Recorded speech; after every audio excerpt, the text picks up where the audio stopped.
जगदीप धनखड़ को इस्तीफा दिए मुश्किल से अभी एक हफ्ता भी नहीं हुआ कि उतने में बीजेपी ने अगला उपराष्ट्रपति तक फाइनल कर लिया है। जी हां, आपको बता दें कि विदाई समारोह से ठीक पहले बीजेपी ने अगले उपराष्ट्रपति का ऐलान कर दिया है, जिसके बाद बवाल काफी ज्यादा बढ़ गया है। नमस्कार, आप देखना शुरू कर चुके हैं 4 PM न्यूज नेटवर्क और मैं हूं आपके साथ प्रगति ठाकुर।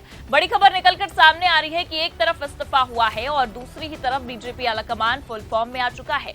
चुनाव आयोग ने तो चुनाव कराने तक की तैयारियां शुरू कर दी हैं। खबर है कि प्रधानमंत्री के दौरे से लौटने के तुरंत बाद सरकार अगले उपराष्ट्रपति का चुनाव करा सकती है, जिससे ये साफ समझ में आ रहा है कि रातों रात दिए गए इस्तीफे की इनसाइड स्टोरी कुछ और ही है, क्योंकि जितना कुछ बताया जा रहा है उससे कई ज्यादा हम सबसे छिपाया जा रहा है। वरना आप ही सोचिए, अभी तो धनखड़ को अच्छे से विदा तक नहीं किया गया, विदाई समारोह नहीं हुआ और यहाँ पर बीजेपी वालों ने अगले उपराष्ट्रपति तक को फाइनल कर लिया है। और ये कोई हवाई बातें नहीं है, बकायदा अब तो खबरें भी निकलकर सामने आ रही हैं, जिसने सबको चौंका कर रख दिया है।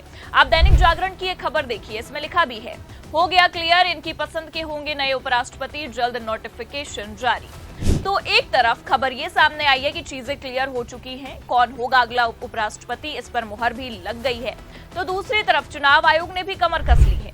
देखिए, अमर उजाला की खबर, इसमें भी लिखा हुआ है, चुनाव आयोग ने शुरू की उपराष्ट्रपति चुनाव की तैयारी, कहा जल्द घोषित होगा कार्यक्रम। आगे इस खबर में बताया भी गया है, लिखा है, उपराष्ट्रपति जगदीप धनखड़ के इस्तीफे के बाद चुनाव आयोग एक्शन मोड में आ चुका है। आयोग ने नए उपराष्ट्रपति के चुनाव की तैयारियां शुरू कर दी हैं। आयोग ने एक प्रेस विज्ञप्ति में कहा है कि भारत निर्वाचन आयोग ने 2025 के उपराष्ट्रपति चुनाव से संबंधित तैयारियां शुरू कर दी हैं। तैयारी संबंधी गतिविधियां पूरी होने के बाद जल्द ही उपराष्ट्रपति पद के लिए चुनाव कार्यक्रम की घोषणा की जाएगी। और इतना ही नहीं, बल्कि आपको बता दें कि चुनाव आयोग ने तो प्रेस नोट तक जारी करते हुए जानकारी भी दे दी है कि गृह मंत्रालय की ओर से आयोग को पूरी इजाजत मिल चुकी है कि जल्द से जल्द चुनाव की तैयारियां पूरी कर ली जाए। अब इन खबरों को देखकर आप ये समझ जाइए कि 21 जुलाई की रातों रात अचानक से जिस तरह से इस्तीफा हुआ है, इसके स्क्रिप्ट बहुत पहले से तैयार थी। अगर धनखड़ इस्तीफा नहीं देते तो सरकार उन्हें जल्द ही उनके पद से हटा देती, लेकिन इससे पहले कि धनखड़ पर सरकार हावी पड़े, धनखड़ को बेइज्जत किया जाए, खुद उन्होंने रातों रात महामहिम राष्ट्रपति से सारे प्रोटोकॉल को तोड़कर मुलाकात की और अपना इस्तीफा उन्हें सौंप दिया। ना कोई फोटो खिंचवाई, ना किसी तरह की बातचीत हुई। और इससे पहले कि पूरे घटनाक्रम को समझा जाता, धनखड़ ने इस इस्तीफे को सोशल मीडिया के जरिए सार्वजनिक भी कर दिया। और अब जब इस्तीफा हो गया है, सरकार पर तमाम तरह के सवाल उठ रहे हैं। हालांकि सरकार जवाब नहीं दे रही है, तो सरकार ने भी अपनी बेशर्मी की सारी हदें पार करते हुए विदाई समारोह होने से पहले ही उपराष्ट्रपति तक का ऐलान करने का मन बना लिया है। जहां एक तरफ खबर सामने आ रही है कि चीजें क्लियर हो गई हैं, तैयारियां भी शुरू हो गई हैं, वहीं दूसरी तरफ खबर यह भी है कि जैसे ही प्रधानमंत्री मोदी अपने विदेश दौरे से लौटेंगे, बीजेपी उपराष्ट्रपति का ऐलान कर देगी, चुनाव भी हो जाएगा। जी हां, आपको बता दें कि उपराष्ट्रपति उम्मीदवार के चयन पर अंतिम चर्चा प्रधानमंत्री नरेंद्र मोदी के विदेश दौरे से लौटने के बाद होगी। अभी पीएम मोदी यूके और मालदीव की यात्रा पर हैं, आप भी जानते हैं, वो 26 जुलाई को लौट सकते हैं। वही अब जब वो आएंगे तो भाजपा के अंदर उपराष्ट्रपति पद के चेहरे को लेकर आखिरी दौर का मंथन शुरू हो जाएगा। लेकिन जिस तरह से तैयारियां चल रही हैं, वो ये साफ दिखा रही हैं कि सत्ता पक्ष ने नाम फाइनल कर लिया है। बस प्रधानमंत्री मोदी के आने की देरी है। जैसे ही 26 जुलाई को मोदी जी वापस लौटते हैं, वैसे ही अगला उपराष्ट्रपति हम सबको मिल जाएगा। तभी तो मीटिंग का दौर भी जारी है, जोरों शोरों से तैयारियां चल रही हैं। खबर भी देखिए आप, बिहार से होगा देश का अगला उपराष्ट्रपति। जेपी नड्डा ने रामनाथ ठाकुर के घर जाकर की मुलाकात, अटकलों का बाजार कर। तो पहली खबर निकलकर सामने आती है कि अगला उपराष्ट्रपति नीतीश कुमार को बनाया जा सकता है।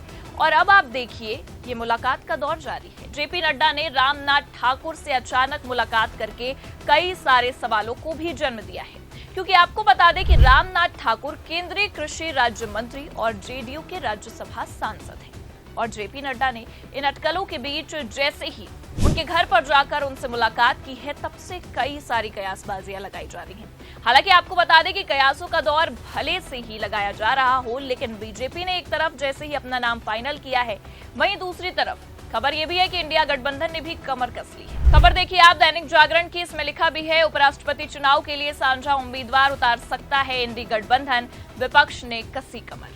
तो मतलब जहां एक तरफ चुनाव आयोग और बीजेपी ने इस्तीफे के 3 से 4 दिन बाद ही अगले उपराष्ट्रपति के चयन की तैयारियां शुरू कर दी, वहीं दूसरी तरफ अब इंडिया गठबंधन ने भी कमर कस ली है। देखिए खबर इसमें आगे लिखा है, उपराष्ट्रपति पद के लिए सामूहिक निर्णय के बाद इंडिया एक साझा उम्मीदवार उतार सकता है। ब्लॉक के सूत्रों ने गुरुवार को बताया है कि भाजपा के नेतृत्व वाले एनडीए के बहुमत में होने के बावजूद उसे लगता है कि संख्या बल विपक्ष के पक्ष में नहीं है। उन्होंने कहा कि ऐसी भावना है कि विपक्षी दलों को परिणाम की परवाह किए बिना एक मजबूत राजनीतिक संदेश देने के लिए चुनाव लड़ने से पीछे नहीं हटना चाहिए। हालांकि आपको बता दें कि जहां एक तरफ बीजेपी अपने नामों को फाइनल करने में लगी है, इंडिया गठबंधन अपनी तैयारियों में लगा है, ऐसे में एक और नाम है जिसकी चर्चा काफी ज्यादा हो रही है, जिस पर भी मुहर लग सकती है और उसे भी उपराष्ट्रपति का पद दिया जा सकता है। हरिवंश नारायण सिंह, जी हां, राज्यसभा के उपसभापति, जिन्होंने धनखड़ के इस्तीफे के बाद सभापति का पद संभाल लिया है, उनके नामों की भी चर्चा खूब हो रही है।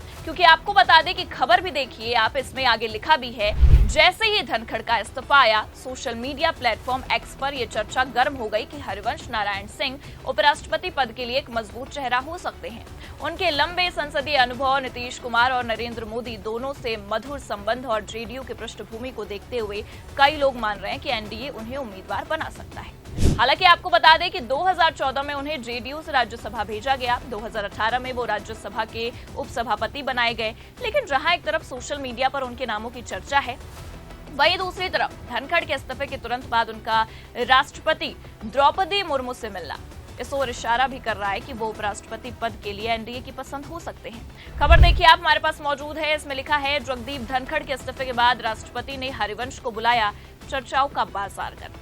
तो जाहिर सी बात है, पहले इस्तीफा होता है और फिर हरिवंश नारायण सिंह राष्ट्रपति से मुलाकात करने पहुंच जाते हैं और ये मुलाकात कई सारे सवालों को जन्म देती है। इस फोटो के सोशल मीडिया पर आने के बाद से ही चर्चाओं का बाजार काफी गर्म है और चर्चाएं होना लाजमी भी है। अब जब राष्ट्रपति उन्हें खुद मिलने को बुला रही है तो चर्चाओं का बाजार गर्म होगा ही। लेकिन फिलहाल देखना ये होगा कि ये मुलाकात क्या रंग लाती है। लेकिन आपको क्या लगता है, जिनकी नामों की चर्चा है, जिस तरह से तैयारियां चल रही हैं, ऐसे में कौन हो सकता है अगला उपराष्ट्रपति? अपनी राय कमेंट करके जरूर बताइए। खबर आपको कैसी लगी, लाइक और शेयर जरूर करें। चैनल पर नए हैं तो सब्सक्राइब और ज्वाइन करना ना भूलें। देखते रहिए 4PM न्यूज नेटवर्क। नमस्कार।